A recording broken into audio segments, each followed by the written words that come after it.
KotoriCon.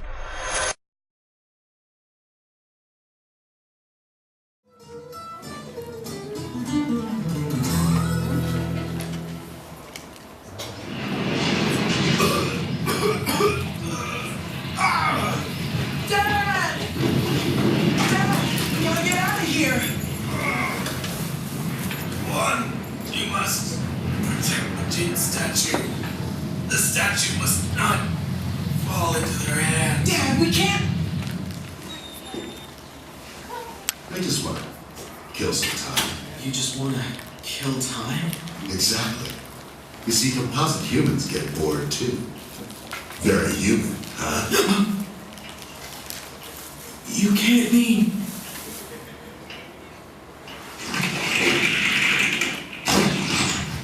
Yes, I'm the cop the composite human aids.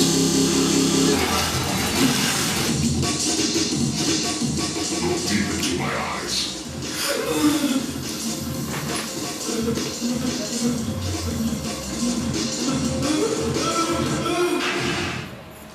I can't let that go without a challenge.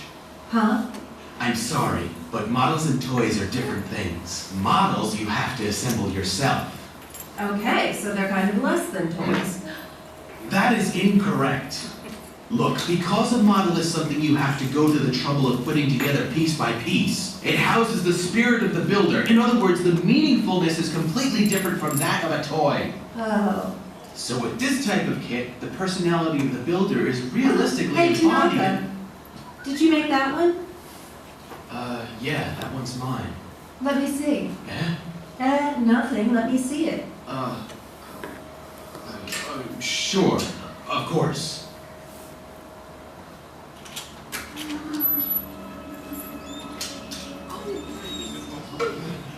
Hey, you're in the Marina Underwater Pokemon show, correct? That's right. And your name is Elizabeth, and you're the star of the show. Right again. Awesome! The name is Brock, my dear. I happen to know all about the Marina Group. It's my blue book. There, see? You're at the tippy top of my all-time favorite stars list. This has got to be destiny. Meeting you here like this? Yes, take my hand. And now that we're holding hands, I would love to go on a swimming date with you and all your wonderful Pokemon.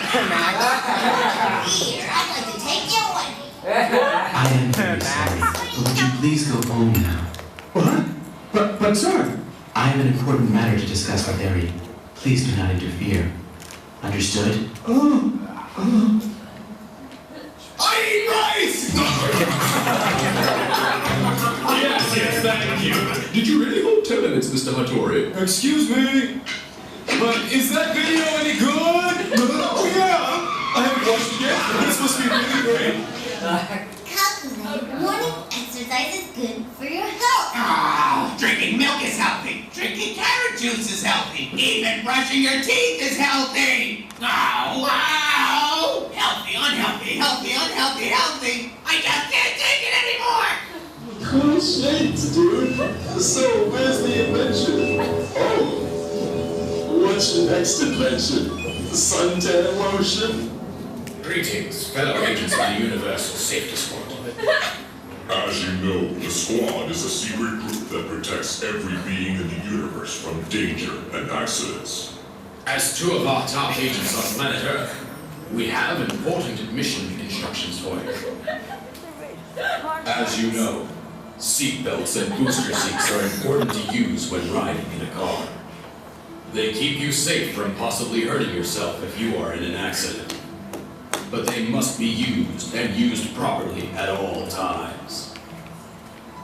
The waist belt should always rest across a person's hips, not against their tummy. He didn't do it. Oh no. Oh boy, I'll get the pot. The pot for his goose, because it's about to be cooked. You like your goose cooked bread? Medium or well done? I got it. Jeez. Yo, sword dancer. Kevin, You haven't changed. Unfeminine as ever, I see. watch it, tough guy. So where's your sword today? It's a long story. Huh? You screw up a job. None of your business, pal. Look, I'm in a hurry, okay? Take care of yourself. Blue Breaker's been on the move lately. Word is, he's taken out a couple people in the area.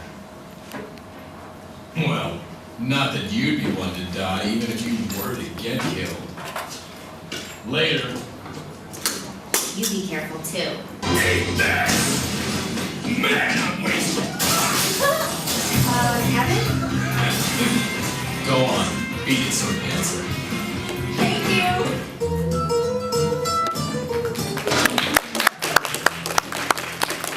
So, yes, hi, I'm Bill Rogers. I've been doing this, well, not this, but I've been doing voice acting stuff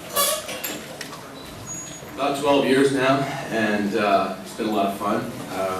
If you saw the clips, the set insert stuff, the I Eat Rice and all that crazy stuff that was going on in there, it was the first thing I did. It was back in 2001.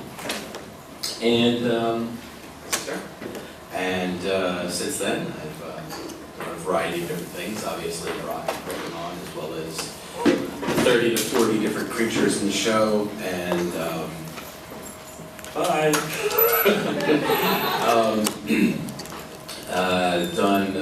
I've done some video game work. I didn't actually have any video game footage to put up on the reel, but I worked on Bullet Witch for Xbox 360 and the M&M's games for the Wii console, and I was also Lucario in Smash Brothers. So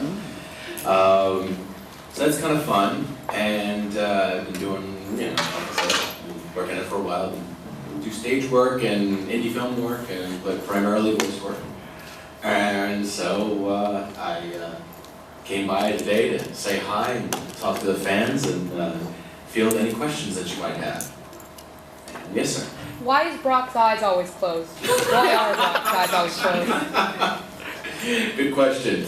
I guess he's blinded by love. I'm not really sure. It's just the way they drew him. But yeah, so I wish I had a better answer. Yes, sir. So like when you found out that Brock was gonna be, finally, I guess, leaving. He went off to become a Pokemon doctor. Yeah, yes. he went to look. How did you kind of like take it? I guess. I mean, I cried a lot.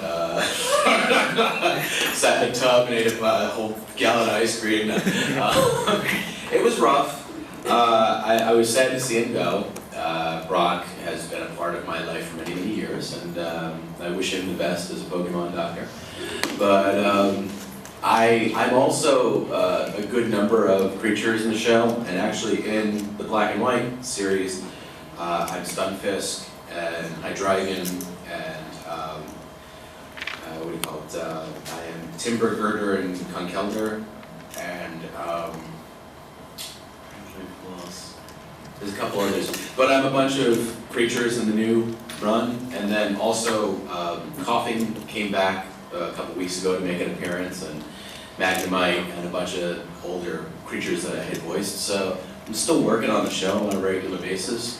I also work with the script adaptation crew, so I've been doing stuff behind the scenes on the show. So it's cool. I mean, I've managed to keep my involvement in the show, and I mean, it's sad because every week I got to go in and be Brock, but it's still, there's still work to be done. So it's cool. Anybody else? Yes, sir. Could you do Brock for us? Wait, she's a pretty Do girl. the voice! Do the voice! Dance, dance! Wait, she's a pretty girl, right? Wait, she's a pretty girl. Do that. I'm sorry? Could you do Brock? Wait, she's a pretty girl. Every time. Good.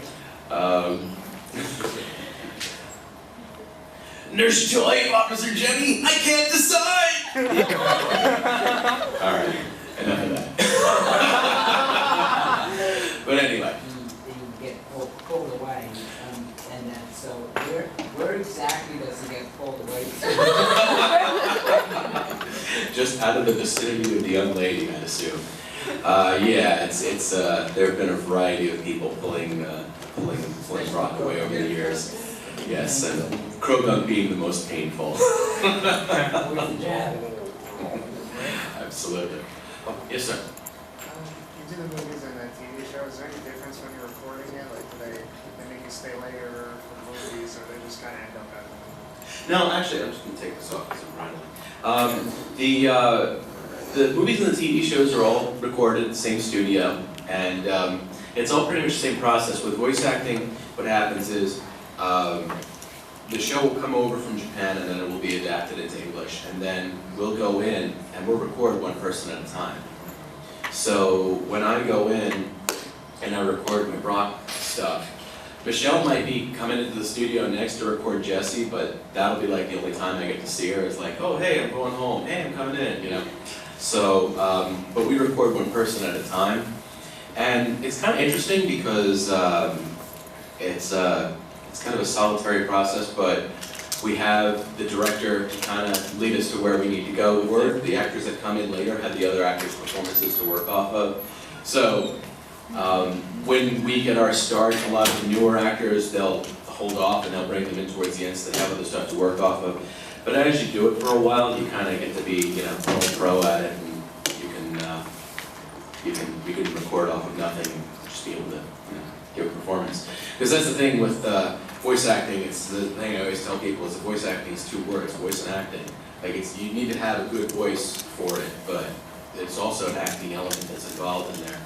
And I've met some really great actors that, you know, aren't so good with voice acting, and then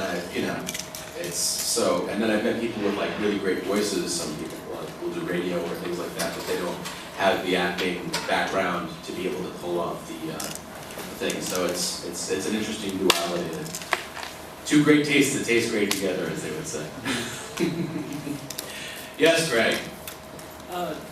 Previous person made a question where your response was how you have the less experienced voice actors come in later so that they can actually react to what the more seasoned actors have recorded earlier. Okay. For the ADR sessions you guys use for Pokemon, is that based on a 3-beat system or a chase system? And I'm sure most of these folks don't know the difference, so if you could explain that so they understand how the process is when you're doing one. Yeah, when we go in to act, we need to not only give it a performance, but match what's known as lip flat. And do that with Pro Tools. The director will have it set up where we can go one or two ways. I know some studios do what's known as the chase system, where you just kind of go in and you see the other performance, and then when it's your chance, you just kind of go in. We've worked on the 3-beat system in almost every studio that I've worked in. And that's basically what happens is you put on the headphones and they'll sync it up so that the second you're supposed to start talking would be known as the back and forth beat. And in your headset you'll hear it. And then you go. And so with that, it helps with timing to know when you're supposed to be performing. I know some people just kind of do it wild. I guess, is that how they do it down with Funimation? Or? Funimation use a 3-beat system. Oh, they do? Although it's kind of at will with the director. I know like Monica likes to go chase system because ADB is predominantly, they use the chase system, and Funimation predominantly uses the 3-beat, and some of the actors they're actually bounce between the two because they're little limitations to each other. I know like for Josh Greenlee for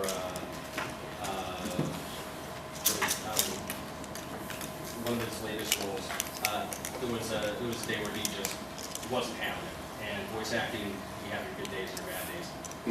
Monica was the director, and she was just like, all right, 3-beat system, you're just not getting the timing down, and went straight to the chase system, and what he had been struggling on for 4 hours got done in about 30 minutes. Yeah, and there are some actors who are more, I want to say, musical with the timing, and then other performers just want to, do a performance. So it really does sometimes, I guess, based on, preference. But like I said, a lot of the studios I work at have used the 3-beat system. Yes? Who's your favorite character you ever voiced? My favorite character I ever voiced? Well, I have a couple that I really like. I am a big fan of Tanaka, Soichiro, and Genshiken because Genshiken is an anime about anime fans.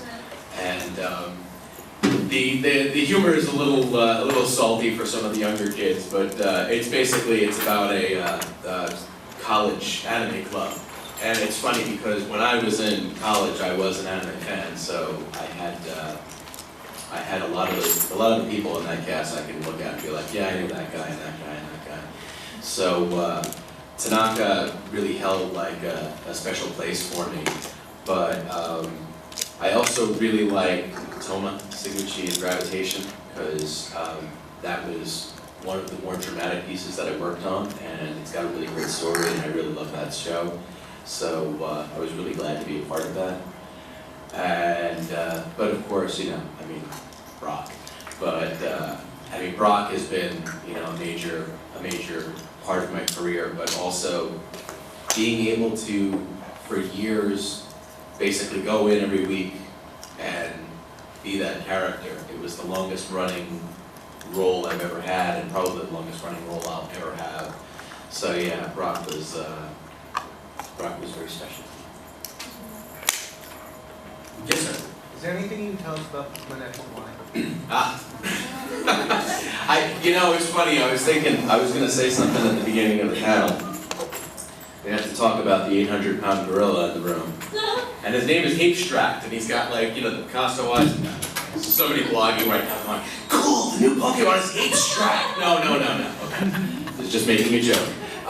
Yes, there was a big announcement made this week. Pokemon X and Y is coming out in October, and it's going to be released for worldwide, because a lot of times Japan will release the game and then America will get it a couple months later, because, you know, they do all the localization, basically, you know, making it so that it's all in English.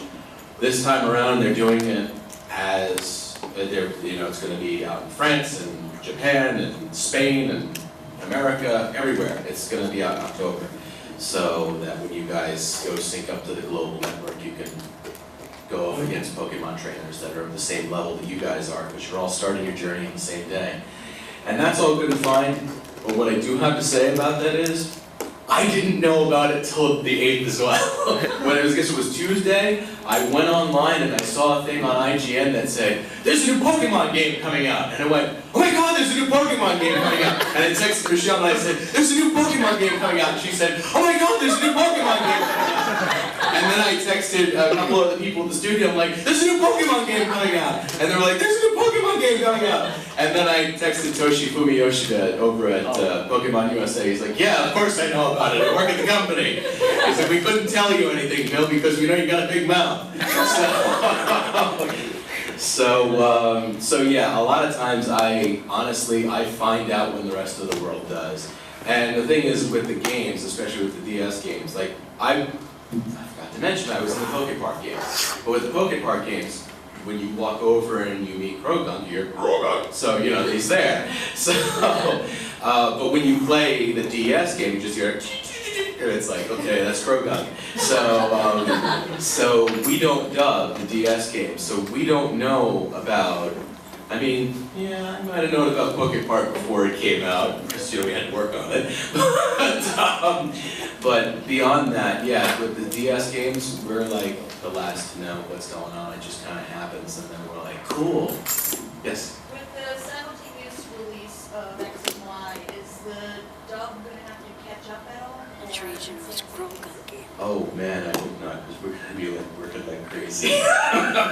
we're already doing our best to try to keep up with things, but you know, I mean, that comes down to like, I don't know. I mean, like Cartoon Network, I guess would have to like start airing them like crazy to get them to catch up, and on top of that, you know, there's that whole they animate them and then they send it over to us, and then we work on, you know, a script, and then we work, because the script to screen process in itself takes a couple of weeks as it is, because while I'm working with Cathcart, who's the guy who's the adapter for the show, and I do what's known as script timing. So like I'll get a translation and then I'll do the time coding for it so that it matches up to lip sync.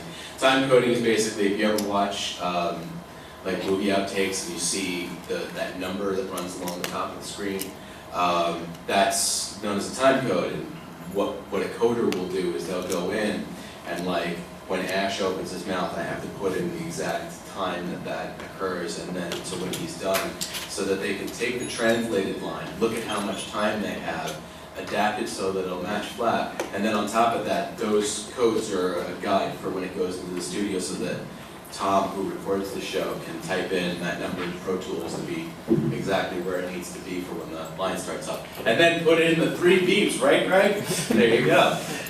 So that's, but that's the thing, like, you know, we get a script that gets translated, I code it, Carter adapts it, it goes into the studio. Every actor has to be scheduled to come in to record.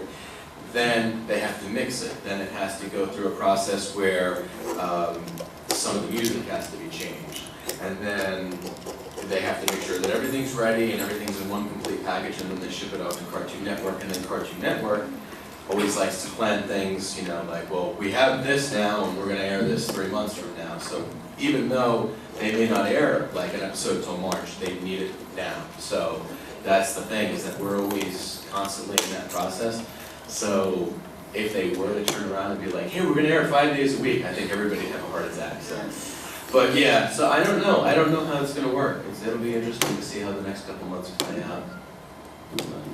Yes, sir. 2 questions. One, that do you happen to know like anything about the Pokemon X and Y, like anything at all?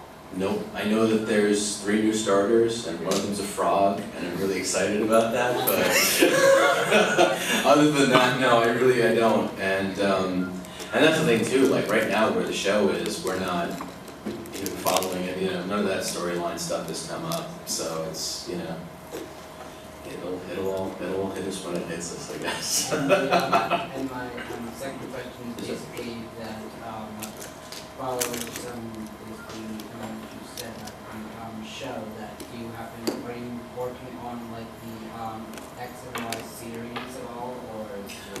Well, that's the thing, right now we're still handling the black and white series. A couple episodes back when Ash went up against Roxy, that in Japan was known as Black and White Season 2 because, you know, Ash has still got like so much more stuff ahead of him, and that's the thing, is that like I don't even know in Japan if they're like, well, we got a game, now I guess we gotta make some shows to follow along with that. But yeah, that stuff is so far away for it right now. I'm sorry, I just Why is Ash still 10? You could ask the same question about Bart Simpson, and that show's been around even longer. That show's been around The Simpsons been around for like 22 years now, and Bart hasn't aged a day. It's amazing. It must be some sort of, he must be using like Neutrogena or some sort of wonderful product that's preventing the aging process. 2 things. Okay. 1, are you a fan of like any Pokemon Bridged or anything like that? Like, do you watch it at all? No, I try to stay away from the non-licensed stuff just because it's, you know, it's you're treading on odd ground, and you know it's. And 2, in Brock's voice, can you please say Nurse Joy? I did before. Weren't you here? You know, the Nurse Joy, Officer Jenny. You know that thing. Yeah, we did that already. It pays to be on time. All right. That's okay. Yes. You'll probably hate me for this one, but can you say I love Ariuki? No. My gravitation band. Amy. That's all you're getting. And it's weird because, like, especially like Brock, people can accept because, you know, Brock is this poor guy who keeps getting beat up and chases after the girls, and so that's okay. But like, I feel weird when I do the Tomo voice in public. Like, I should have like a thing in front of my face. Like, don't look at this guy because Tomo's beautiful. Yes, sir. How come Pikachu belongs to Ash, Pikachu? How come Pikachu does not evolve? Because he didn't want to. He didn't want to. Pikachu doesn't want to evolve. Yeah, every once in a while we're reminded of this fact because like a thunderstone will come along and Pikachu will be like, get that. Once Pikachu touches the thunderstone, then Well, then, yeah, I guess he'd grab a stick or something. Ash still keeps one in his backpack, though, right? I think Ash still keeps one in his backpack. Yes, there's this weird, bizarre story where Ash is like, I'll revolve you! Don't get out of line! No, this panel is taking a turn for the worse. Yes. I have one question about him. I don't watch much Pokemon, but what color are his eyes? They never open! You have one. Well, when his eyes open, they're what do you call it? They're little hearts. So there you go. And then actually there is a episode where actually it was like towards the end of the Diamond and Pearl arc, where Brock, it was really weird. He was getting into this like Bishi thing where like he would like turn to a girl and be like, oh, I'm ready, you know, we will go off together, and like he'd have like glowing like sparkles in his eyes and there'd be flowers in the background. So I'm assuming that, you know, I mean, how many seasons did it take to find out that Ash had brown eyes? Because it was just like 2 little black dots forever. And then when he showed up in black and white, it was like, oh wait, we can see his eyes better, he's got brown eyes. So you never know. I guess Brock will be one of those mysteries of the ages. Yes? I guess back on the XY games, it'd be probably safe to say there won't be dubbing for the Pokemon.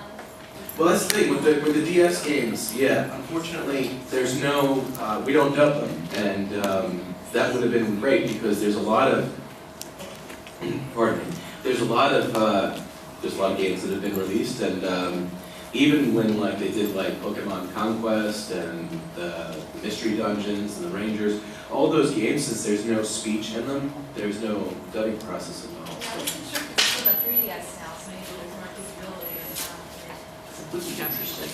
I know that if they were to do like a Poke Park, because the second Poke Park was Wonders Beyond, and they had the newer creatures in that, because I got to do Timber and Girder and Kelder and that, and actually, trying to think, that was, I think, the first time I voiced Kelder, because he hadn't been on the show yet at that point, and Hydreigon was in a movie first. That was the first time I voiced him.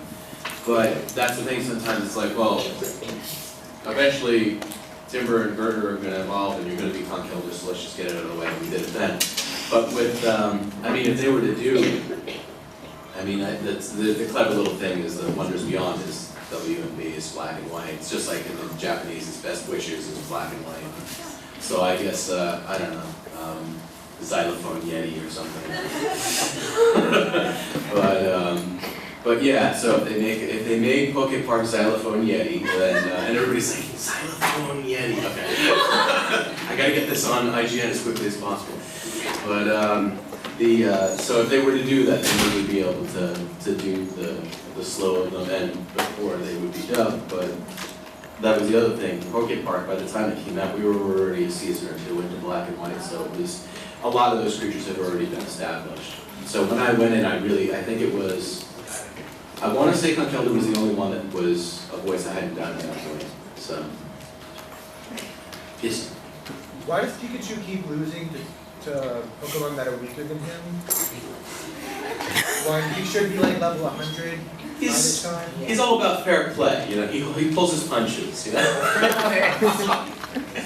It's like I could totally destroy you, but I'm gonna be cool. So every once in a while I gotta lose. I don't know.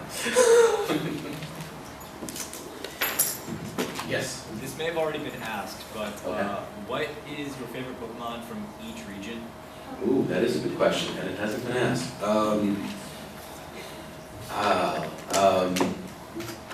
Odd as it may sound, back in the old spinach-colored Game Boy days, I had Pokemon Red, and I was wandering around with Bulbasaur, so I really liked him. In the second generation, I would have to say I am a big fan of Cyndaquil, because I'm the voice of Quilava. Which also, Quilava was in a couple episodes recently when Dawn came back. So she had a Cyndaquil that evolved into Quilava and was there, so that happened. And let's see. Then of course, if we were to go into third gen, I would have to say Trico, because I'm Trico Sentai robot. And then of course the monkey, because he's a. Although honestly, if I had the opportunity to pick Kurogunk as a starter, I would have picked him as a starter. But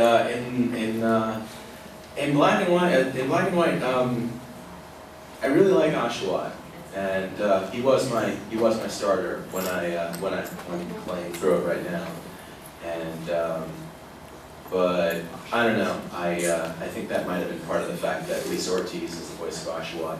I think she's the greatest. So it was like, well, if I'm not a starter in this one, I'll be Lisa. Did I get everything? Was that I caught all of them, right? That was all the gens. Fourth gen again? Chimchar. Although, like I said, there should be a there was like Pokemon Red and Blue, and then there was Pokemon Yellow where you could only be Pikachu. Well, there should have been a Pokemon Purple, I guess, so you could just be Croagunk. Yes. Do you miss Jesse and James? They're still around. They're I still know, I'm there. saying like his main villains though. They're bopping around in the background. It's good because I get to hear Michelle do her thing, and it's not every single week, but she's still there, and it's good, and I'm happy about that. And I mean, obviously you guys heard the Michelle panel, so you know she's Snivy and a bunch of the other new badges, a bunch of the new Pokemon in black and white. So it's all good. I'm going to get to you in just a minute. I just want to get this guy back. What's your current team? My current team. I'm pretty sure, because this is the thing, I just got Black 2 recently, and I haven't had a lot of time to play. I've beaten, I think, 3 gym leaders at this point, and my team, because I swap out, but I kept Oshawott with me, and let's see, I have, start. As you can see, I'm still carrying an old DS. This is serious business. I'm going to have to get a 3DS. I've been dreading that day because it's another investment I really didn't want to make that money on. I have currently in my traveling party Oshawott, Magnemite, Timber, a Girder that I evolved from a Timber, Lucario, and Coffin. I don't know how good I would actually be in a battle against somebody who's, does this a lot, but that's what I've got.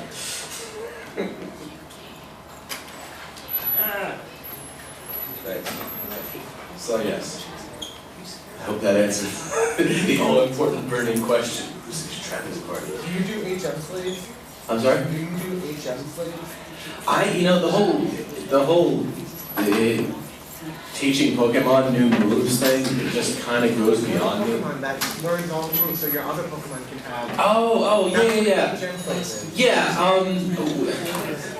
I'll usually pull out, like, if it's going to be Surf or Fly or something, I'll pull out a Pokemon that I don't usually use, and I'm like, hey, you're going to learn something new today, because I need to get to the next town.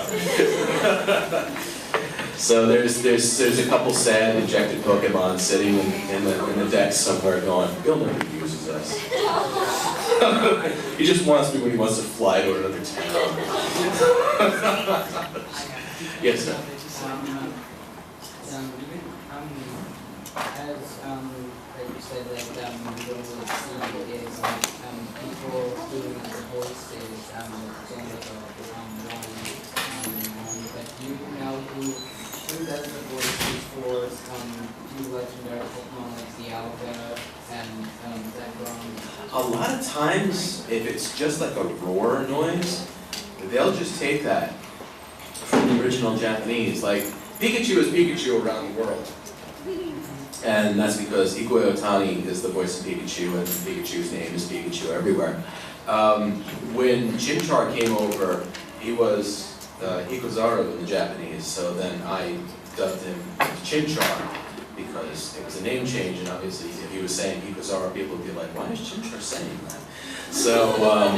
So we redubbed some of the characters when name changes occur. But like with the big legendaries, a lot of times like Palkia and Dialga just And that's just a noise that they'll get, like, you know, I think they must like have trolled the Lucasfilm like sound archives for Jurassic Park noises or something. But